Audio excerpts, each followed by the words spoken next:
전통이 중요합니다. 우리 개신교에서는 오직 성서로만의 원칙이 있잖아요. 성경에 있는 것은 행하는 거고 없는 거는 행하면 안 돼요.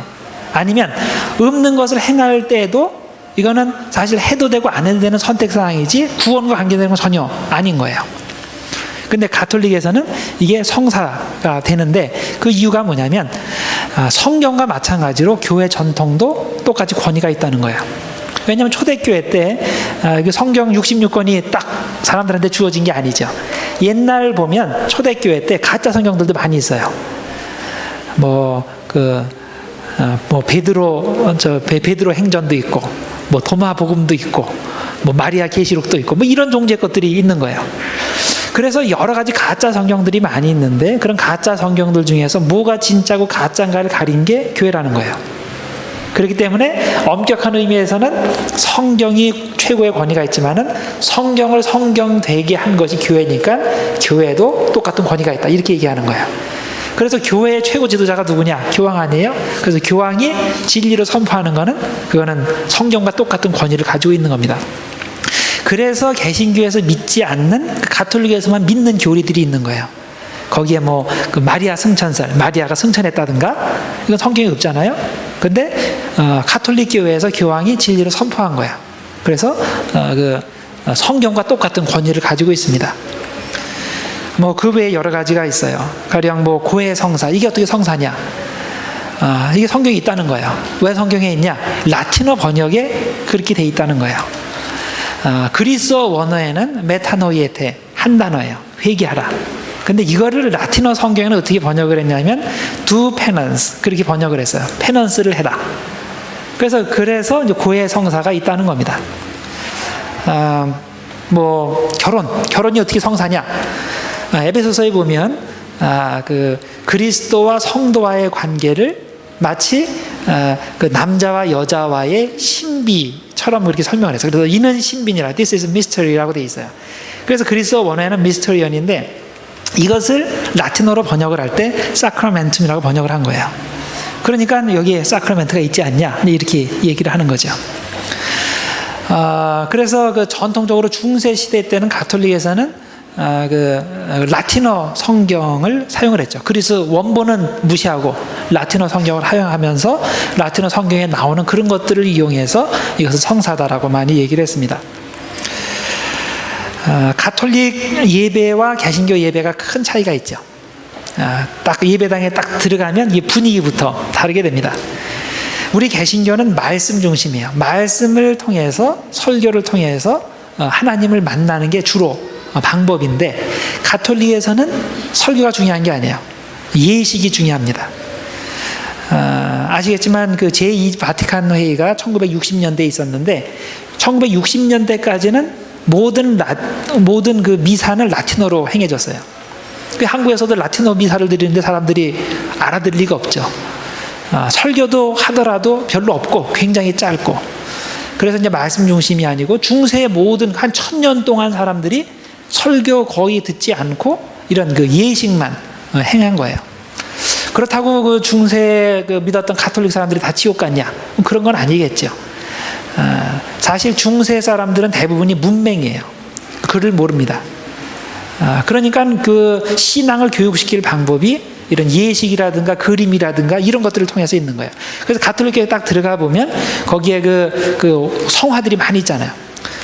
성화가 있고 또 여러 가지 그림들이 있는데 그 그림 한 구석구석마다 다 스토리가 연결이 돼 있는 거예요. 그래서 그걸 가지고 문자를 모르는 사람들한테 1000년 동안에 신앙 교육을 시킨 겁니다.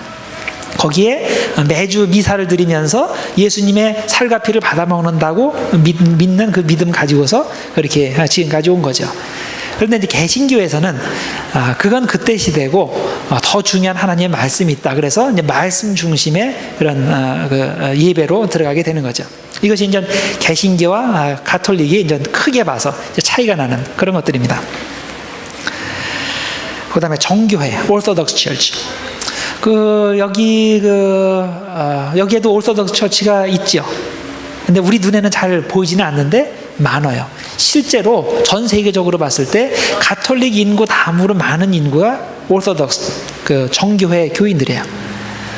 한국에도 정교회가 일찍 선교가 들어왔습니다. 우리가 보통 가톨릭이나 정교회나 뭐 똑같다고 생각하지만 그 둘이는 완전히 다르다고 생각을 해요. 이 둘이 완전히 갈라진 것이 1054년입니다. 1054년에 서방 기독교와 동방 기독교가 갈라지게 됩니다. 이 정교회 그럴 때 이게 오르토독스 처치인데, 자기 이름에 나는 오르토독스다, 나는 정이다. 이게 무슨 뜻이겠어요? 너는 가짜다, 그 얘기죠. 그래서 정교회가 그 자부심이 굉장히 큰 거예요. 나만 오르토독스 정이고 가톨릭은 사다, 그렇게 얘기를 하는 거예요. 그 다른 개신교들도 마찬가지죠. 이게 이제 1054년에 여러 가지 정치적 상황으로 갈리게 됐는데, 이제 크게 보시면 돼요. 처음 예수님께서 교회를 세우시고 그것이 1054년까지 쭉 이어진 거예요. 1054년에 동방 쪽하고 서방 쪽하고 갈라져요. 서방 쪽은 지금 가톨릭으로 계속 진행이 되는 거고, 동방 쪽은 그리스어권을 사용하는 지역, 예루살렘, 터키, 거기에 나중에 이제 그 러시아 그쪽이 다 이제 그 동방 정교회 쪽으로 갑니다. 그럼 개신교는 서방교회에서, 가톨릭 교회 전통에서 나왔어요. 16세기 때 마틴 루터부터 시작을 해서 거기에서 루터교회가 나오고, 그 다음에 장로교회 나오고, 그 다음에 성공회 나오고, 침례교회 나오고, 그 다음에 한 100년 정도 있다가 감리교회가 나오고, 그래서 감리교 전통에서 성결교 전통이 나오고, 그 다음에 거기서 오순절 쪽이 나오고, 구세군이 나오고, 이제 그렇게 쭉 연결이 됩니다. 그 정교회의 특징이 뭐냐 그러면 그 아이콘, 성화를 강조합니다. 이 가톨릭과 정교회 차이점을 보시면 그 우리가 보통 생각할 때 그림이 있고, 그 다음에 뭐 마리아 상 같은 그런 상이 있잖아요. 정교회에서는 상을 잘 만들질 않아요. 그림, 성화, 그 2차원의 성화만을 주로 가지고 있는 것이 그 정교회입니다. 그리고 정교회에서는 그런 성화가 중요하기 때문에 이제 집에도 이제 성화를 해놓고서 집에 들어갈 때 성화에 먼저 성호를 긋고 나서 자기 집안에 들어가는 그런 것들도 있고요. 그리고 정교회 특징이 뭐냐면, 정교회에 딱 들어가면 여기에 칸막이가 쫙 있어요. 그 2차원적인 그림이 쫙 들려 있는데, 그것을 일종의 그 뭐라 그럴까, 성소와 지성소로 구분하는 그런 겁니다. 그래서 딱 들어오면 그럼 여기에 입 맞추고 또 절도 하고, 그러고서 이제 자리에 앉고, 이게 정교회의 특징입니다. 이 사람들은 성화가 이 땅의 세계와 하늘의 세계를 연결하는 일종의 창문이라고 믿습니다. 이것을 통해서 천국의 세계를 본다고 생각을 하는 거예요. 그래서 우리에게는 단순히 성화가 뭐 문학 작품, 그런 예술 작품이 되겠지만, 이 사람들한테는 어떤 종교의 가장 중요한 그 수단이 되는 겁니다. 그래서 여러분들이 정교회하고 생각하실 것이 성화다, 그렇게 생각하시면 됩니다. 그리고 정교회 또 한 가지 특징은 정교일치의 신학이에요. 이 정교회가 언제부터 시작을 했냐면, 대개 정교회 그러면 그리스어권을 사용하는 지역이에요. 그리고 가톨릭 그러면 라틴어권을 주로 사용하는 그런 지역이고요. 그 4세기에 컨스탄틴 황제가 수도를 옮겨버렸죠. 그 로마에 있는 그 라틴어권에 있는 수도를 그 컨스탄티노플, 지금 이스탄불, 그리스어권으로 옮겨버렸어요. 그 이유는 뭐냐면, 이쪽에 정치 세력이 너무나 크니까 그 동방 쪽으로 옮기고서 궁전도 다 옮기고 이제 그렇게 했습니다. 이제 그래서 그쪽에서 그 황제가 이제 거기 있었는데, 거기에 교회는, 컨스탄티노플의 교회는 황제 바로 코 밑에 있는 거예요. 그러니까 교회 문제에 대해서 황제가 간섭해서 이래라 저래라 다 그렇게 하는 겁니다. 반면에 서방 쪽은 황제에서 멀어요. 그래서 그 로마에서 무슨 일이 일어나면 황제가 그 컨스탄티노플에서 이쪽 달려가서 문제를 해결하지 못해요. 그래서 많은 부분 이 로마 교회에 자치권을 준 거예요. 그래서 그때부터 이제 로마 감독의 비숍의 그런 힘이 커지면서 이것이 이제 교황권으로 이제 성장하게 됩니다. 그래서 이제 정교회 쪽, 동방교회 쪽에서는 컨스탄틴 대제를 하나님의 사자처럼 생각을 하는 거예요. 그래서 하나님께서 이 세상을 다스리기 위해서 두 종류를 줬다는 거예요. 하나는 그 성직자를 통해서 하나님의 진리를 이렇게 전파하게 하고, 또 똑같이 중요한 한 가지 통로가 있는데, 그것이 황제라는 거예요. 황제를 통해서 이 세상에 그리스도의 왕국을 건설한다는 거예요. 그래서 이제 콘스탄틴이 그 성당을 지었는데 그 이름이 그 12사도 성당이에요. 근데 그 성당에 성당이면 그 예수님의 12제자 이게 무덤이 이제 쭉 그 카톨릭 교회에 가보면 지하실에 그런 그 관이 쭉 있는 거 있죠. 거기에 13개를 만들어 놨어요. 12개는 12사도고 13번째는 누구겠어요?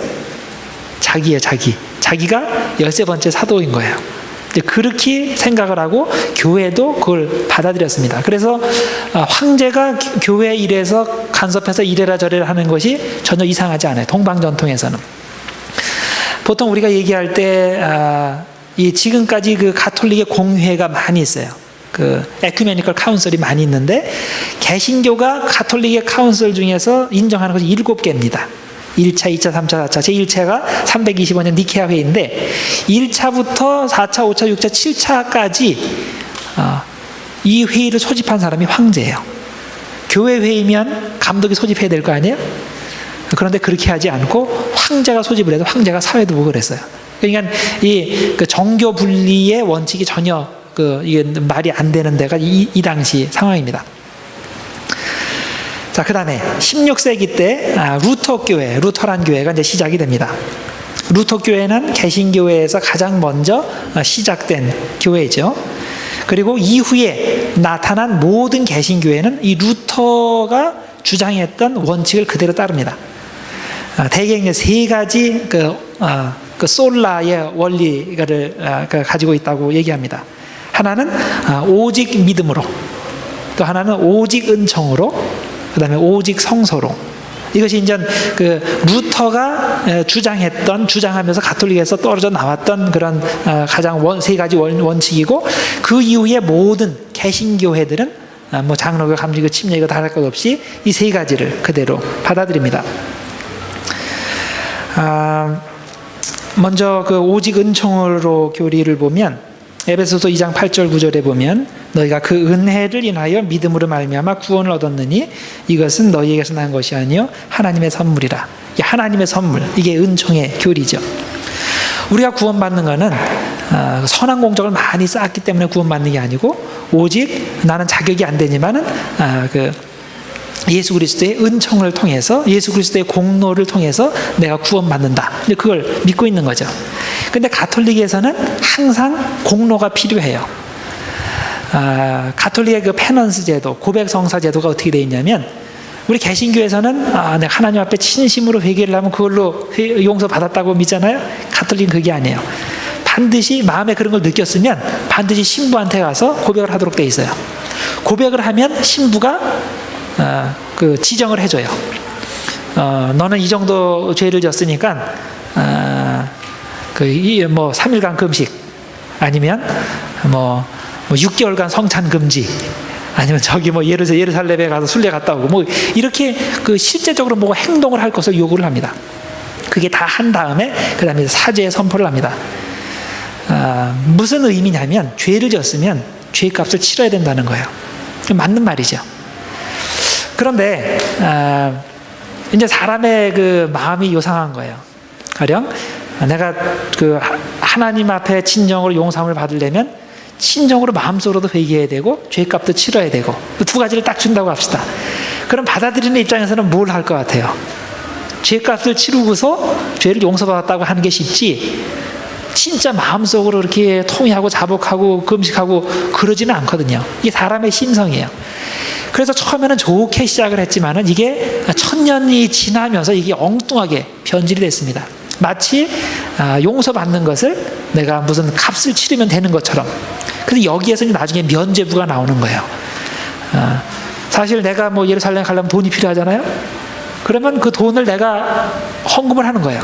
당시에 성 베드로 성당을 짓고 있었는데 그 베드로 성당에 사용될 헌금을 하면 그 내 노동력이 들어가는 거니까 내가 죄값을 치르는 것이 되는 거예요. 이제 개신교 신학에서 보면, 루터의 신학에서 보면 이건 말도 안 되는 거예요. 어떻게 진정으로 회개해야지 용서받는 거지 값을 치렀다 그게 해결됩니까? 내가 값을 치른다고 나의 공적으로 하나님의 은총을 받는 게 아니고 예수 그리스도의 공로로 내가 은총을 받고 그것으로 구원받는다. 이것이 오직 은총의 교리입니다. 또 오직 믿음으로의 교리, 잘 아시는 로마서 1장 17절 말씀이 이렇게 되어 있죠. 오직 의인은 믿음으로 말미암아 살리라. 역시 우리가 구원받는 것은 선행을 했기 때문이 아니고 예수 그리스도를 믿음으로, 그 십자가의 은총을 내가 받아들이는, 믿음으로 받아들일 때 구원을 받는다. 이것이 그 두 번째 원칙이고, 세 번째 원칙은 오직 성소로만의 원칙입니다. 성경에 분명하게 기록된 것을 지켜야 구원받는다는 거예요. 만약에 성경에 분명하게 기록되지 않은 거는 해도 되고 안 해도 된다는 거예요. 당연하죠. 진짜 구원에 필요한 건데 예수님께서 이 성경에 안 집어넣을 리가 없죠. 그렇죠? 그냥 성경에 구원에 필수적인 것이면 반드시 해야 되는 거, 그걸 믿으면 되고, 그것이 아니면 안 하는 게 좋다는 거예요. 그런데 가톨릭에서는 아까 말씀드렸듯이 교황이 전통에서, 교회 전통에서 얘기하면 그것이 성소와 똑같은 그런 위치가 있습니다. 연옥설 없죠, 성경에.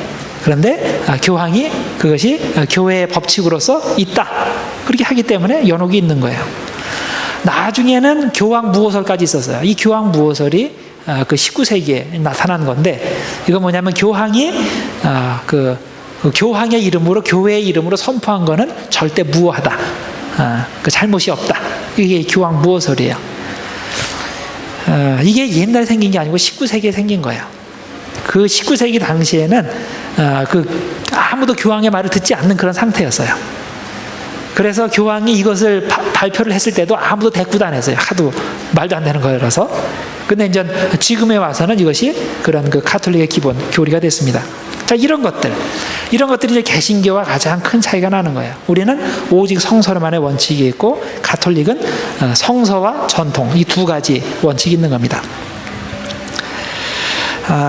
감리교회는 그 칭의와 성화 두 가지를 다 강조를 합니다. 장로교도 역시 칭의와 성화 두 가지가 똑같이 강조가 됩니다. 그 믿음과, 우리가 사실 그 믿음만 있다고 그래서 사실 믿음으로 구원을 받는 거지만은, 진짜 믿음이 있다고 하는 사람이 행함으로 나타나지 않으면 뭔가 문제가 있는 거죠. 이 언젠가 시간차는 있을 수가 있어요. 내가 오늘 당장 믿음이 있다 그래서 당장 행함으로 쫙 연결되는 사람도 있고 안 되는 것도 있지만, 어쨌든 어느 정도 시간이 지난 후에는 자기가 진실한 믿음이 있고 회개했다면 그것이 행함으로 나타나야 되는 게 정상적인 겁니다. 그래서 이제 그런 행함을 강조하는 것이 이제 장로교와 이제 감리교의 특징이 됩니다.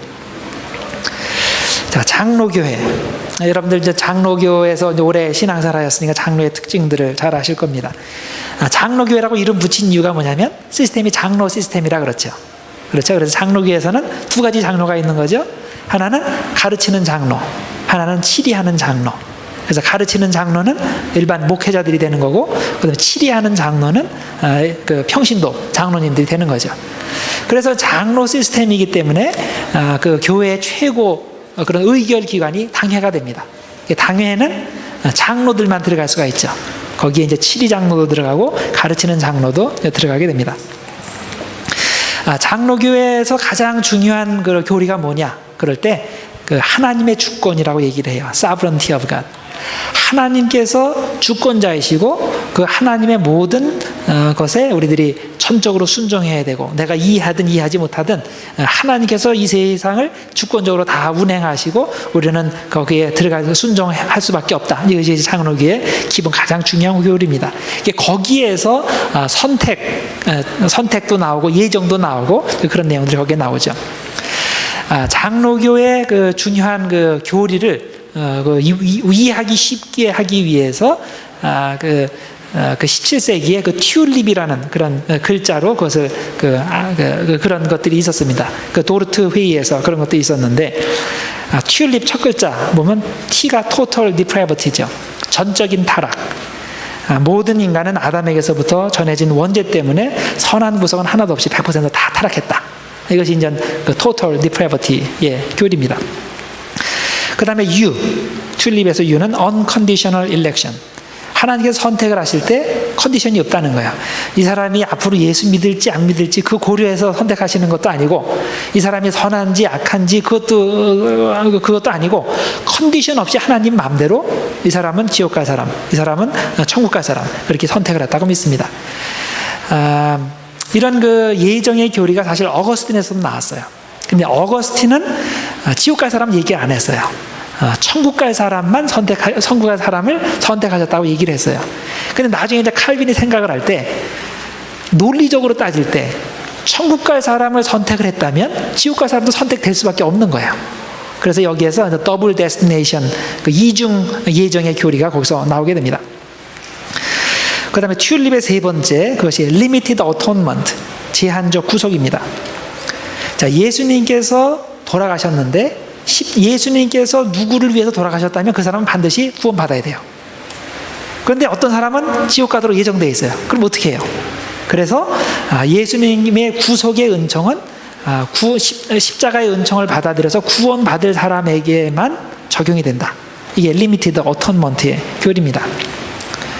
그 다음에 네 번째는 튤립의 네 번째, irresistible grace, 불가항력적인 은총입니다.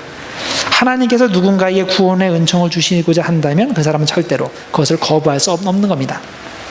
그 다음에 마지막으로 perseverance of saints, 성도의 견인. 한 번 구원받기로 선택된 사람은 하나님이 그 사람이 구원을 받는 마지막 순간까지 그를 보호해 주신다는 것입니다. 그래서 한 번 구원받은 사람은 영원히 구원받는다. 이것이 이제 그런 교리죠. 자, 이런 장로교의 기본 교리에 대해서 감리교는 여기에 이제 부분적으로만 동의합니다. 하나님께서 예정하신 사람들이 있어요. 그 예정하신 사람들은 그 선지자라든가 이제 그런 특별한 케이스를 이제 예정을 하셨다고 믿습니다. 그리고 이제 모든 사람은 너무나 심하게 타락해서 스스로 구원을 성취할 수 없고 하나님의 은총이 아니면 절대 구원받지 못한다. 이거는 전 똑같습니다. 어떤 교단이든지요. 그런데 인간이 전적으로 타락했다, 완전히 다 깨어져 버렸다. 그것은 이제 부분적으로만 동의를 합니다. 여기 이제 감리교와 장로교의 차이인데요. 그 항아리를 비유를 들면 항아리에 이제 물을 이렇게 받아야 되는데 사람이 타락했다는 의미가 뭐냐? 장로교에서는 그게 완전히 박살이 났다는 거예요. 근데 감리교에서는 심하게 금이 가서 구멍이 났다는 거예요. 물 부면 둘 다 그냥 다 없어져 버리는 건 마찬가지예요. 그런데 감리교에서는 타락을 해서 펑션을 절대 못하지만은 이 틀은 남아있다는 거예요. 이 틀을 가리켜서 예수 그리스도의 복음이 전해질 때 그것을 받아들일 수 있는 어떤 여지가 있는 거죠. 이제 그런 틀을 이제 감리교에서는 있다고 그러고, 이제 장로교 측에서는 만약에 어떤 사람이 예수를 믿는 틀을 가지고 있다면 그러면 그것까지도 하나님께서 주신 은혜다, 이렇게 얘기를 합니다. 근데 같은 비슷한 말인데, 이제 그 하나님께서 그 틀을 주셨다는 거를 감리교에서는 선행 은총이라는 그런 것으로 이제 이해를 합니다. 그러니까 그 기본적으로 생각하는 건 똑같아요. 근데 그것을 설명하는 방법이 이제 그 시스템이 약간 다르게 되는 겁니다. 그래서 우리가 구원받지 못했다면 그건 하나님께서 그렇게 예정했기 때문이 아니고 우리에게 주어진 선제 은총을 활용해서 복음에 응답하지 않았기 때문이라는 겁니다. 자, 그래서 어떤 사람이 예수를 믿지 않고 구원받지 못하고 지옥 갔다. 왜 그러냐? 그럴 때 이제 감리교에서는 간단하게 이렇게 설명을 합니다. 모든 사람이 태어날 때 하나님께서는 어떤 예수를 받아들일 수 있는 어떤 종교적 심성 아니면 그 종교의 틀 이런 거를 주었다고 믿어요. 이것을 가리켜서 선행 은총, 선제 은총, 미리 우리에게 주시는 그런 예비 은총이라고 설명을 해요. 그래서 모든 인간은 태어날 때부터 그런 걸 가지고 있기 때문에 예수를 믿으면 그러면 구원받는 거고 믿지 않으면 구원 못 받는 거예요.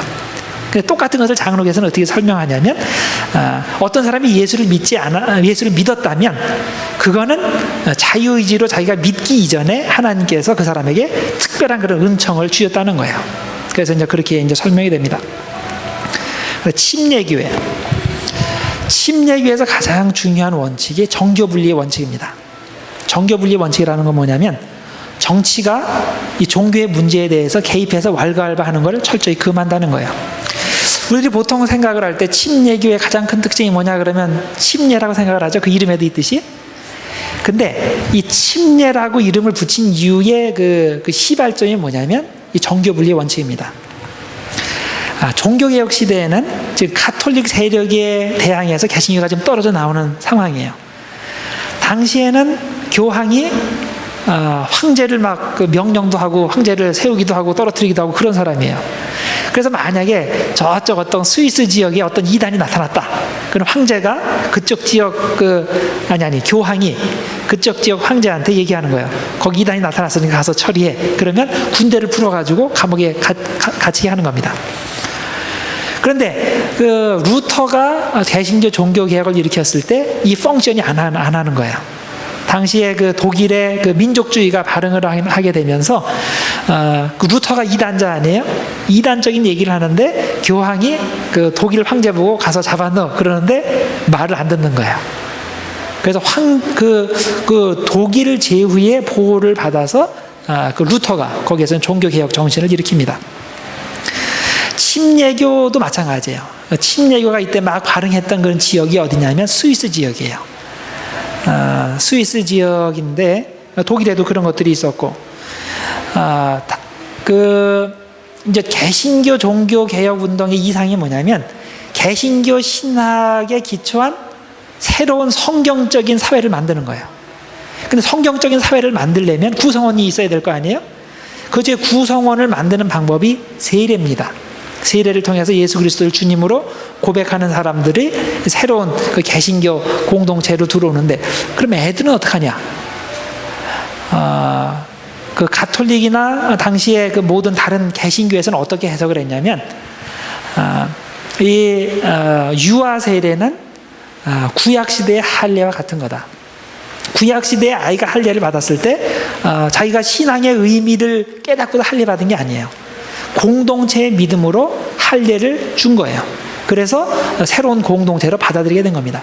마찬가지로 아이한테 세례를 줄 때 아이가 이성적으로 깨달아서 신앙 고백을 했기 때문에 교회를 받아들이는 것이 아니고 믿음의 공동체의 그 믿음을 가지고서 그 아이를 받아들이게 됩니다. 그런데 이제 이런 침례교는 이것을 믿지 않는 거예요. 침례교는 어떤 입장을 가지고 있냐면 성경에 없는 거는 절대 하면 안 된다, 그런 입장이에요. 성경에 없는 게 많죠? 올겐 성경에 없죠. 뭐 타악기는 있어도 올겐은 아직 없어요. 그거는 안 하는 거예요. 근데 이제 장로교나 뭐 성공회나 뭐 다른 교단들은 어떻게 생각하냐면, 루터라는 어떻게 생각하냐면 성경에 하지 말라고 한 게 아니면 해도 되는 거예요. 아시겠죠? 이제 중간지대에는 침례교에서는 없는 거예요. 근데 다른 교단들에서는 뭐 크게 신앙에 위배되는 거 아니면 허용한다는 그런 입장이에요. 유아 세례가 바로 그런 거에 포함이 되는 거예요. 침례교에서는 어떻게 주장을 하냐면 성경에 보면 어린 아이에게 세례를 줬다는 기록이 없다는 거예요. 그렇기 때문에 해서는 안 된다는 거예요. 그런데 정황상 보면 그러면 아이한테 세례를 줬다는 게 많이 있어요. 온 가족이 세례를 받았다는 것이 많이 있죠. 성경의 표현에 아버지가 세례를 받으면 온 가족이 다 세례를 받았다는 표현들이 많이 있어요. 당시에는 일찍 죽어요. 그래서 여자가 14살, 15살 되면 벌써 결혼을 합니다. 그럼 당연히 애들이 줄줄줄 딸리게 마련이에요. 그러면 아버지, 엄마 세례를 받는데 애들이 세례를 안 받은 상태에서 온 가족이 세례를 받았다는 게 말이 되는가? 이게 말이 안 된다는 거예요. 그리고 16세기, 17세기까지만 해도 어떤 지역의 정치가가, 가령 뭐 제후가 나는 오늘부터 루터란이야, 뭐 칼빈족이야 하고서 딱 개신교를 바꿨다고 합시다. 그러면 그 밑에 있는 신하들은 다 루터란이 되는 거예요. 다 칼빈니스트가 되는 거예요. 이 16, 17세기까지만 해도 그랬어요. 근데 당시 로마 시대는 그건 말할 것도 없어요. 아버지가 세례를 받으면 전체가 다 세례를 받는 그런 것이 됩니다. 그래서 이제 그렇게 우리들이 이제 이해를 하면 됩니다. 어쨌든 이제 그렇게 하니까 그 침례교에서는 그 정치가가 교회 일에 왈가왈부해서는 안 된다. 그래서 이 정교 분리의 원칙을 주장하면서 그 유아 세례를 받았던 사람들의 그것을 무시하고 다시 한번 그 정식 세례를 줬습니다. 그래서 재침례파다, 이제 그렇게 부르는 겁니다. 성경에 없는 것은 하지 말아야 된다. 이게 대단히 위험한 발상이에요. 만약에 그렇게 따지자면, 그러면 여자는 성만찬을 받으면 안 돼요. 왜냐하면 여러분들이 성경을 잘 읽어보시면 여자가 성만찬 받았다는 구절이 한 군데도 안 나와요. 뭐 교회에서 기타 치면 안 되죠. 옛날에 기타 쳤다는 얘기가 없죠. 이게 심각한 그런 결과에 도달하게 됩니다. 그렇지만 그 침례교 전통에서 우리들이 본받아야 될 건 있어요. 어떻게 하든지